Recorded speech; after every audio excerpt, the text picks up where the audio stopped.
On voit ce campus, on voit des hectares de terres inexploitées, tondues, qui sont une charge pour les services techniques parce qu'il faut les entretenir. Et nous, on commence à avoir pas mal d'appétence pour les questions de souveraineté alimentaire et de production locale.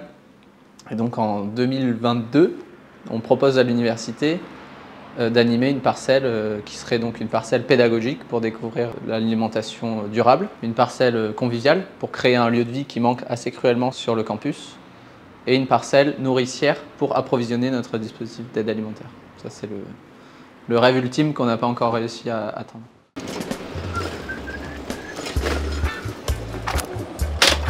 Hop. Oh, Jean-Claude. Je m'appelle Pierre Lespèce, j'ai 26 ans et je suis salarié de l'association La Cuvée des Écolos. Ouais, là c'est... Ah, c'est cool, ça a levé là. Et ouais, on a la bonne reprise. Alors là, il faudrait que je sorte mon cahier de notes, mais ça doit être des plantes, plutôt des fleurs, pour faire une allée fleurie, tu vois, pour faire une belle entrée au jardin. Un peu un tapis rouge, mais un tapis fleuri en fait. J'ai grandi à Villeneuve-d'Ornon, dans le quartier Saint-Brice. C'est là, à Villeneuve-d'Ornon, que mon lien avec le végétal s'est construit dès mes premières années. En fait, j'ai toujours été de nature très curieuse. J'essayais de comprendre ce qui se passait autour de moi, les phénomènes naturels, la météo, les couleurs. J'ai toujours aimé me poser des questions, essayer d'y trouver des réponses, ou au contraire dire qu'il n'y avait pas de réponse, pas d'explication. Bah ouais, du coup là on a des petits arbres, tous ces trucs. On a, tu vois, des arbres qui sont en mode démarrage là. Si tu veux faire un gros plan, c'est beau ce qui se passe. Et là c'est plus notre espace, plutôt espace dit nourricier, espace de culture vivrière. Ce qu'on aime bien dire, c'est vivrière pour manger demain.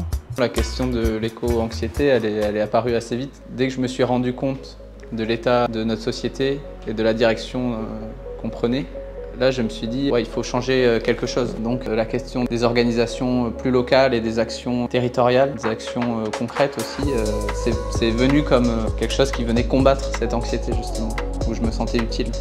Et c'est vraiment ça dont j'avais besoin, c'était me sentir utile. On essaie de développer des savoir-faire un peu d'agriculture traditionnelle, sans machine, sans engrais de synthèse. On travaille tout de manière naturelle en faisant circuler les matières organiques, travaille à la main. On essaie de pas trop travailler le sol. On s'inspire vraiment des pratiques qu'on appelle agroécologiques, c'est-à-dire faire de l'agriculture mais au service de l'écosystème. Après, la crise sanitaire exacerbe en fait cette précarité étudiante.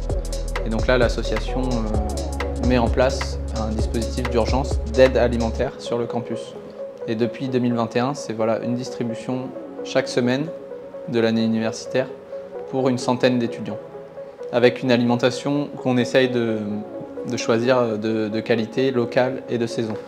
La terre, c'est un support que je veux vivant, c'est un truc complexe, il se passe plein de trucs, je comprends pas tout, c'est une source de curiosité pour moi.